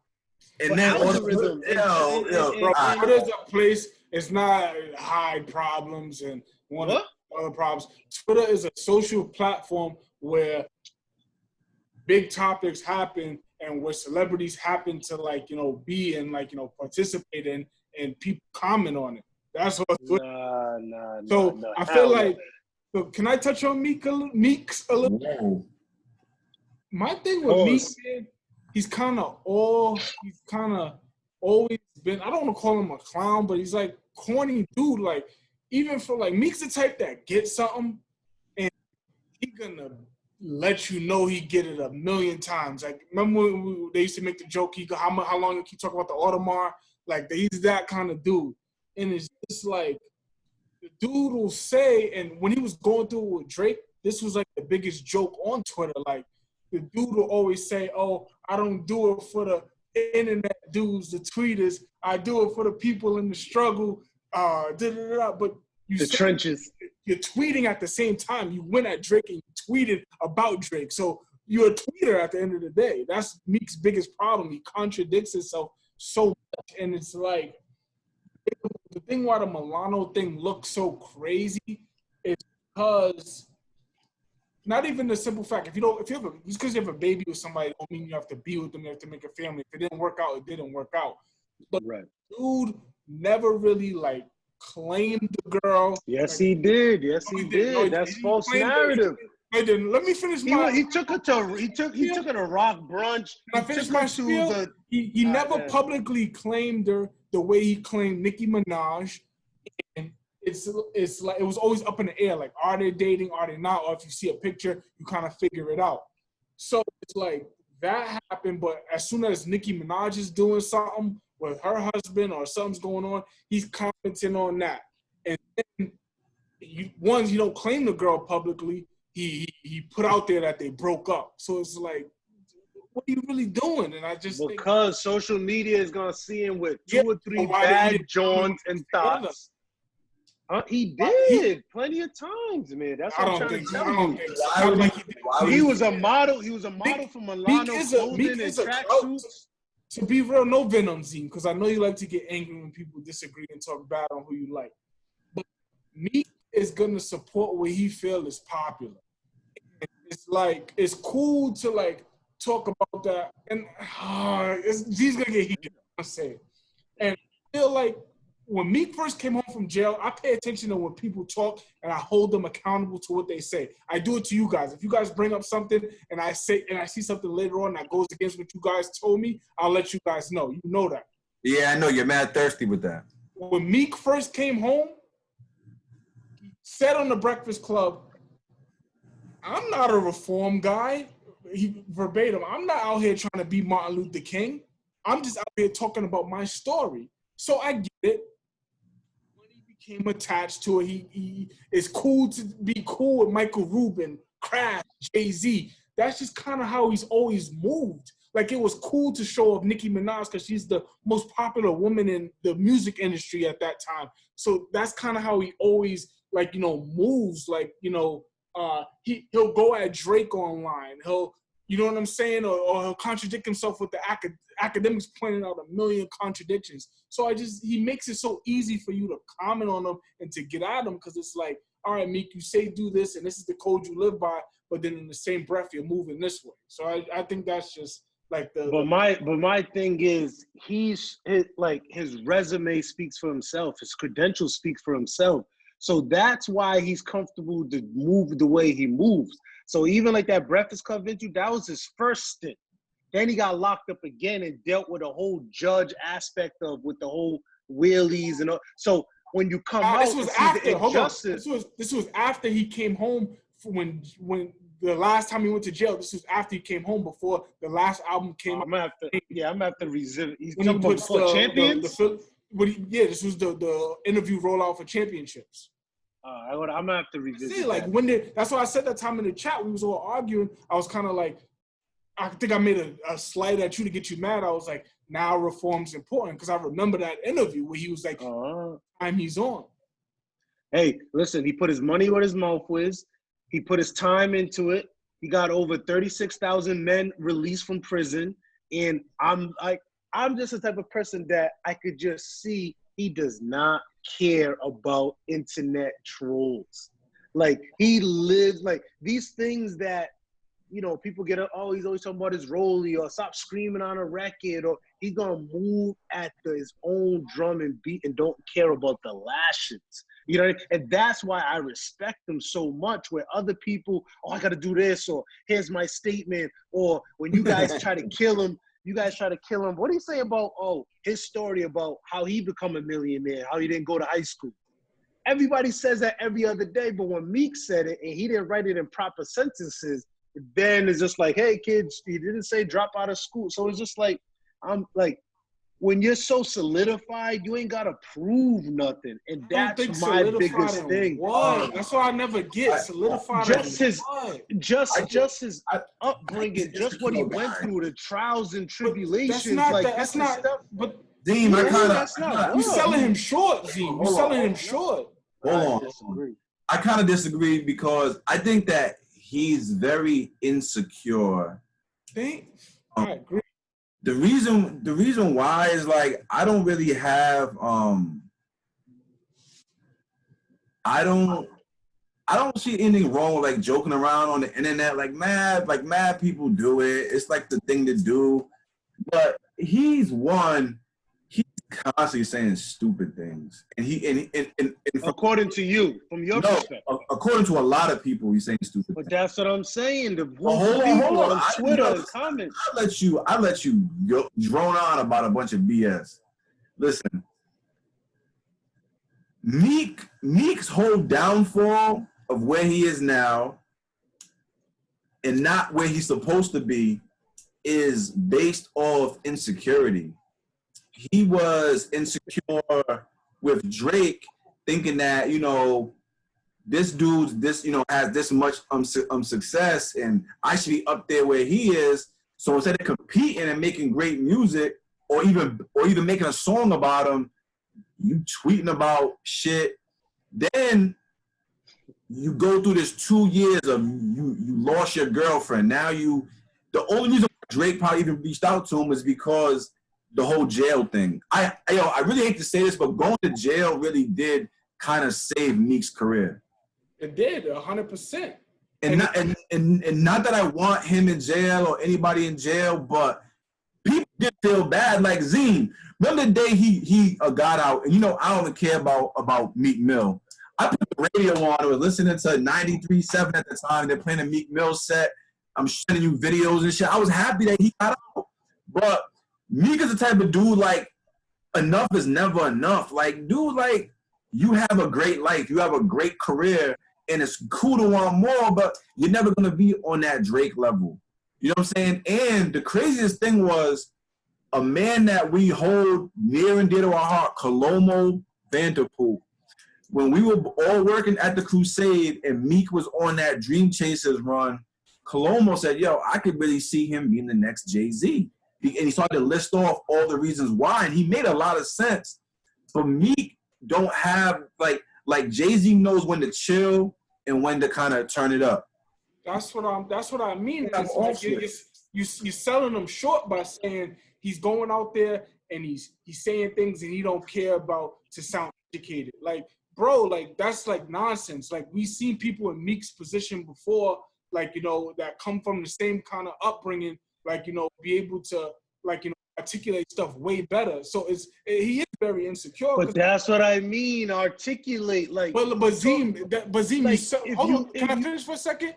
You're selling them short. Like, at the end of the day, we just gotta believe people are who they are. They're not, you know what I'm saying? And I think what Meek does now, what makes him kind of more relevant than what he is he attaches himself to the Michael Rubins, the Robert Kraft, the Jay-Z. So I'm so much or spew venom, but it's just the facts, bro. It's like he attaches himself to Drake again, to these big names, and they're like kind of like, all right. And he kind of comes off like, all right, everybody, like the dude that's from the hood, the urban community, that's kind of swag. He tells you a few nice lines. He's the cool guy. He kind of says some dumb shit and then plays it off like, but I'm from the hood, though. Like, he's the cool guy that makes it acceptable, but it's not. It's dumb. Dumb is dumb, no matter where you're from. Ron, okay. You know what's hilarious is just a simple fact. Venom. He attaches them, but these guys are partnering with him. And his situation is the reason why they got into reform. Van Jones got into reform. Jay-Z got into reform. Right? So it's just ironic. Whoa. No. Slow down. No. Slow down. All right. Jay-Z is the one who signed him. Jay-Z is the one who got it. So it's just ironic. And then with that whole Drake situation, and this is what I told you, hip-hop is dead. There is no hip-hop. It's just you put out music and whatever you want to categorize it. Because during that thing, like I told you, he thought that hip-hop was still about principles. So when, yes, he was insecure and upset that Drake was saying a line about touching Nicki Minaj while he's dating her in the same song. So he said, you know what? Let me put out, this guy don't write his own raps. White America, who owns hip-hop right now, says we don't care as long as you put out good music. And that just led to this trend. And to say that someone going to jail is the best thing that happened to somebody is false. That actually, to me, took away 4 years of his prime. We say athletes and Muhammad Ali lost, you know, he didn't be able to fight championships in his prime. Meek Mill lost a lot of money in that 4-year run. Yeah, but Boozy said it best. Boozy said it best. He said, yo, if you're an artist and you go to jail, you're going to come home to a bigger bag. And that's look at everybody. Boozy, Meek Mill, NBA Youngboy, and what do you think GS9 is coming home to? Tupac. It does help. Your best maybe optic. Your best friend 6ix9ine. Tupac. Maybe optic wise, but like I said, Meek once again, so Meek Mill hasn't made more money. Regardless, we didn't want him to go to jail. It was very wrong what happened to him. But Meek Mill hasn't been able to seize more opportunity based off of what happened to him in the situation. Yeah, absolutely. You have to capitalize on all misfortunes. You got to turn lemon into lemon. That didn't happen. I don't know. He would have been out here. Where was it trending before that happened? Yo, I ain't gonna lie. Like the whole "I feel sorry for Meek" thing. Like even the guy who doesn't really like Meek Mill's music, even me, I was like, damn. Like let me give this. No. It was everywhere. Beyonce and Jay-Z made Jiggy was like he deserved to be in jail. The judge is correct. Look at the people wasn't saying that. I said that. I said Jiggy. And don't lie, Jiggy was like that. Yeah. He deserves to be in jail. You want to get high? Like he thinks he's the only one that can even troll. Nah. You meant that with passion. It was sad that you wanted to see another black man in jail. But it was sad. It was sad. How many times did I hit you and I was like, watch this? Yeah. No, not about this. Not about this. You remember, Josh? It was sad. He was saying, man. No. It was no Black Lives Matter during that time. Nah, I was Black Lives Matter before you. O.J. Simpson. Yo, listen, don't make me bring up the O.J. Simpson. Chill. Hey, listen. You know what? I already confessed on the group. Yo, hold up. I already confessed on the group chat that in this podcast that about OJ. Yo, you were this dude in the room 95% of the time, every room you're in. And you was like, you know, I don't want to be black either. I don't want to be black either. That's cap. I want that. I feel OJ on that. Yo, podcast, you see what he does? This is what he does in the chat, too. Yeah. It just goes left. Same thing that you do, manipulate and deflect. But this is what I know. Meek Mill, this is the point I wanted to make. One thing I noticed, all the public crucifixion, the tweets that they put on Shade Room, the jokes or whatever the case may be, Meek Mill is one of the most well-respected guys in the industries. And as you can see, no one that you guys love and respect, they still work with him, they still believe in him, they campaign for him, they support him, features, whatever. Even after that Drake incident, he did not lose anybody in the industry because real recognized real. And that's one thing you guys can never take away from Meek Mill.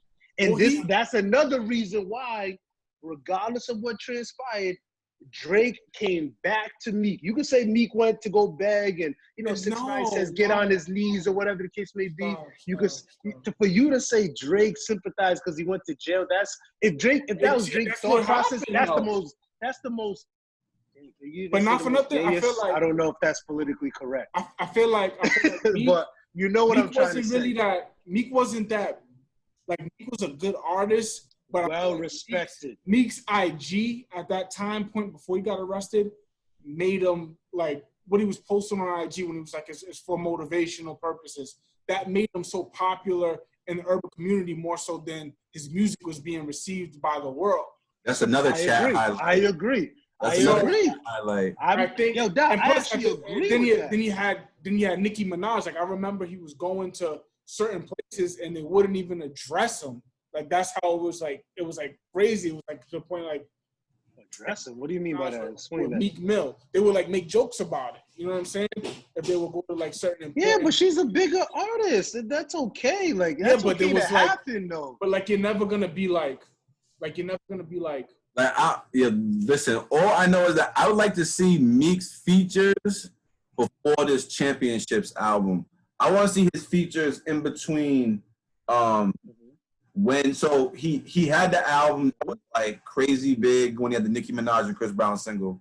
What was the name of that album? Dreams Worth More Than Money, right? Yep. So that was a big album. 250. The only features he used to get was Wale, Rick Ross, and Gunplay or French. Yes, Future, Little Dirk, French. Little Dirk's not a big Yo artist. Gotti.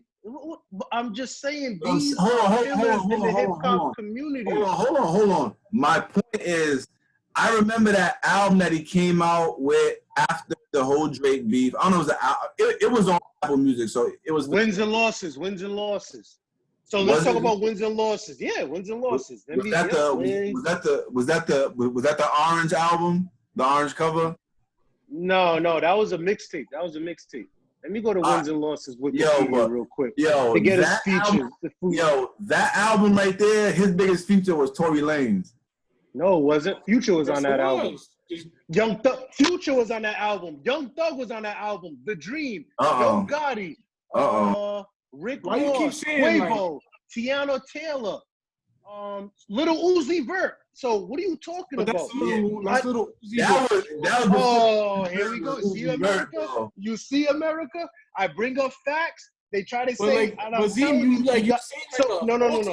Doc. No, I'm not letting you do that no more. Let me get this 2 seconds and I'll let you guys ring off and then we get the hell out of here. Yeah, Chris Brown. America. No. America. These guys just said after the Drake beat, I wanted to see what type of features he got. So I said, you know what? His album, which to me is a classic, Wins and Losses, when he was in the trenches with Drake, Little Uzi Vert. Beef. No, that's not what I said. I said the album with the orange cover. Did I not just say that? That was a mixtape. That's not an album. A mixtape, an album. If you put your shit on Apple Music, come on, bro. You're making No, we're not doing that. You already know the flow. He just got out of jail, dog. So once again, can I name the artists for America? Can I name them or no? We got Lil Uzi Vert. We got Chris Brown and Ty Dolla. We got Young Thug. We got Future, Yo Gotti, Rick Ross. I'm going back to that album. Verse Simmons, and we got Tiana Taylor. So these are big artists that still mess with. Here we go. And Quavo. So wins and losses. And it was a classic album. We Ball. That's not a classic album. That's a classic album. I'm gonna put a poll up. Wins and losses classic album. Bro, people will say that. You see the same people that you follow on Twitter and that Bible to you. You said they were jokes, right? I literally tweeted out yesterday. I said, they've put such a low price on what a classic album is. Like it's a classic album. No, it ain't. Like 1942 flow. That's songs that you like in like your neighborhood, bro. That's not songs that sing out masses. Whatever You Need was a platinum single. Bro, that's not. Let me guess. Chris Brown is the reason why, right? Meek Mill's best album for me is his last one. By far. People get better with time. Yeah. Championships? Yeah. Championships. Yeah. Championships is his best piece of work. Yeah, Grammy nominated. I don't like a Meek. Remember, I used to say that I don't like a Meek Mill body up until that point. That was a good album. All right, last thing before we get out of here, Draya Michelle. So Draya Michelle is rumored to have been dropped by Rihanna's Fenty Beauty because of her comments about Meg Thee Stallion and getting shot. Draya said that she wants a man that loves her so much that he will shoot her in the foot, like how Tory shot Meg in the foot. I'm gonna keep it so real, and I told you guys in the chat, so I'm gonna keep the same energy. Her joke was insensitive, put negative light on people who deal with domestic violence and so like that. but I understood her joke in the sense of it must have been crazy. And she prefaced it. I don't know what happened. I don't know what transpired. Like, I understood, I just don't look at clips. Let me Google this and watch it in full. So I understand the joke. We just have to understand that I say it like I'm a celebrity too. We have to understand. But celebrities have to understand that even when you're not working, you're working and you're on the clock and you're on the job. Anything you say will be held against you in the court of public law. And what she did got her loss of endorsement. And it just makes me go back to Nick Cannon. It just makes me go back to everybody who deservedly so lost their endorsements and got criticized. But you can't joke around. We live in a sensitive time. And even now, I always gotta think before I even talk on this podcast, because something like that, someone runs with it and, yo, did you hear what Kazeem said or what Sean said or Josh said? You can't say anything anymore. And for anybody to say that that was not a joke and not understand what she was trying to say, you're just trying to follow a trend or whatever the case may be. But Josh, I'll give you made a great point. The owner of the thing that she lost endorsement in, Rihanna, is a victim of domestic violence, and Draya didn't read the room. But I'm not gonna condemn her as a terrible person. That's what I'm not gonna do. Yeah, no, I don't think she's a terrible person at all. Dumb joke, bad timing. I think what hurt her is how Megan received it. She got so mad at it, and I think that's kind of what made it worse than what it actually was. Because we know girls that we've heard in conversations say stuff like that all the time. We've seen memes about it. You know what I'm saying? So it's like you said, you're always working. You gotta know who you are. You're famous. So you're not able to joke like the average person's able to joke. It's someone out there that is gonna take it so serious, twist your words, make you out to be this awful person. And just got to be smarter. It is what it is. I think that it's, to me, it's not the same, but it's similar to the B. Simone situation. So if you're a athlete or a singer or a movie star, on TV, social media, if you do something, social media can hurt you, but you still have your talent. You know what I'm saying? You still have your ability to fall back on, or your team or your show or whatever. But Draya, she's known for being a bird. Let's just keep it a buck. The first things that we heard about Draya from that Washington Wizards locker room was crazy, and how she left her son out. So maybe she feels yo, people was joking on me, I can just joke on them. But I watched this YouTube show called Grapevine TV. Very good show. A little leans more towards Black women and LGBTQ, but still a great show nonetheless. They do a great job. But sometimes I'd be damn, yo, Black women just be going ham, just saying how no one cares about Black women. They're the least protected people in the country. Nobody cares about their pain. Nothing. No one worries about when shit happens to them. And they be saying in an eloquent way, but Meg said it in a hood way, yo, nobody cares. I'm a victim. And I think that sometimes we toe that line, yo, we all understand what Draya was saying. She just wants somebody that's crazy about her. You know what I'm saying? Basically. But the way she said it was I'm yo, she just got shot last week. But I just want to see that same energy with Chrissy Teigen, because she came out and had to apologize too. Yeah. But what are you gonna say? 50 Cent I just seen on Shade Room, 50 Cent just apologized. He said, I didn't know it was serious. If I knew you were really, I thought it was just a joke. If I knew you was really hurt, I would have never did it. So I hope you can accept my apology. Right. And the Draya apologized too. Like I seen Joe Budden, like I put in the chat. He apologized for the quickness in that show, made a whole segment and had theme songs. So it's just like we just live in a time. You guys know how frustrated I get, man, because social media, it's really money. It controls the dollar. It really is the means of everything. And shout out to the people who don't engage in it. Like, not for nothing, I respect J. Cole and K-Dot for just staying away from social media, man.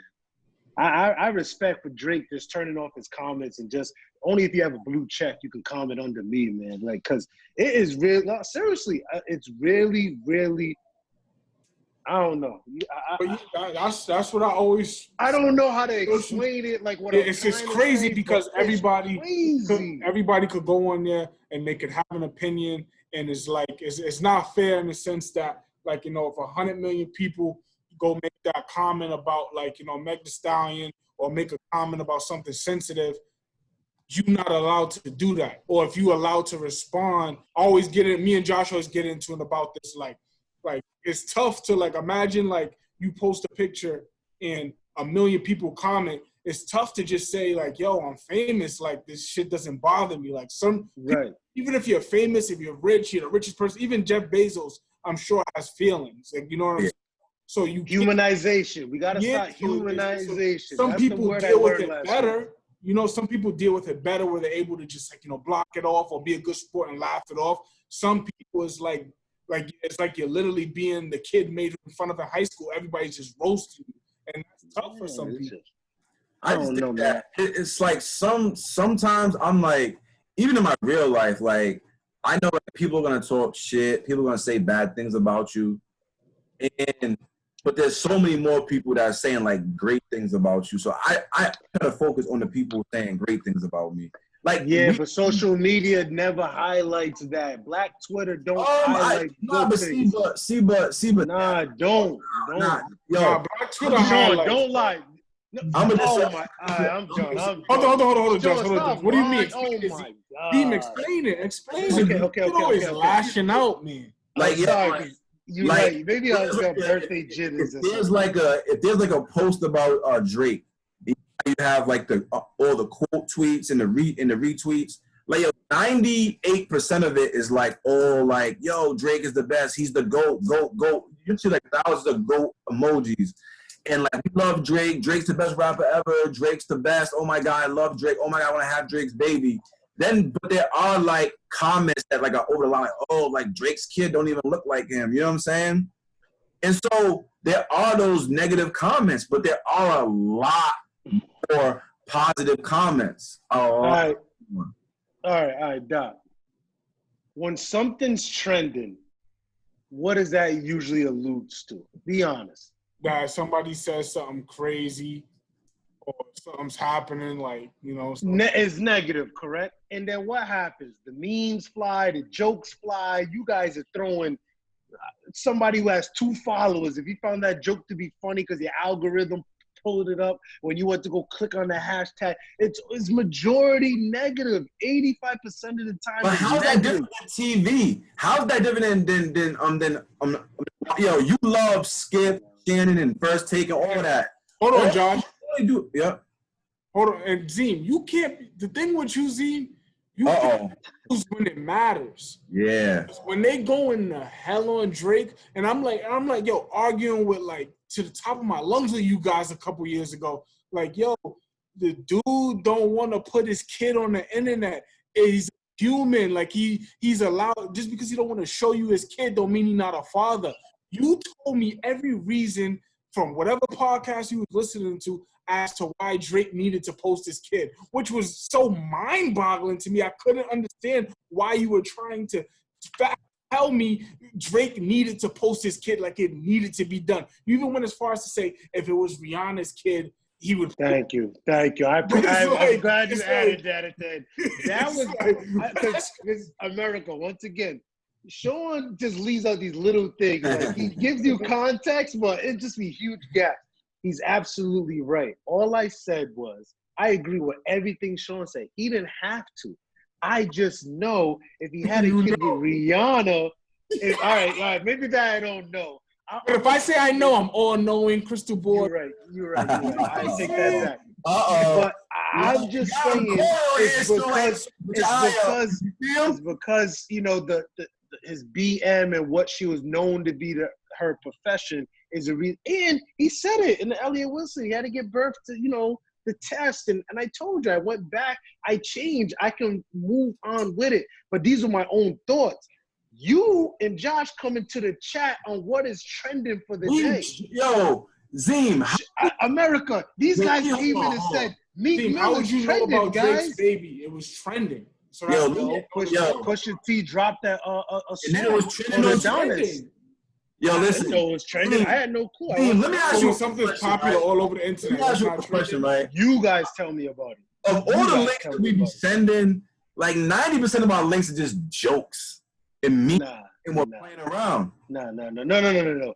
You are trying to insinuate something with the algorithm of that you're viewing. What does algorithm mean? Explain it.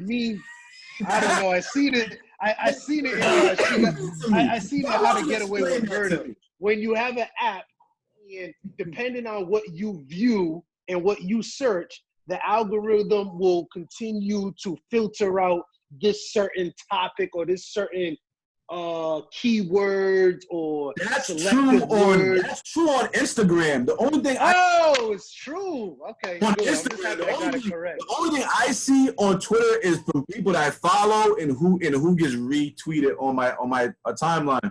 Yo, listen, man. I'm here for the jokes, but when someone gets shot and she's telling you like, yo, I'm going through something, I think people are starting to realize like, yo, like they took it too far. And the thing that made it worse is that she's such a big girl.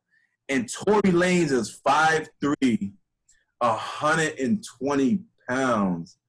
That's just so crazy. Then you factor in the whole Kardashian factor. You know what I'm saying? And it makes it a big story. And the thing that does suck when you are a public figure is that you do lose a lot of your privacy, unfortunately. You got to control that drinking eventually, too, though. Yeah. And then one last thing. She did mention that, and she kind of alluded it about being 25, usable for her parents, exactly.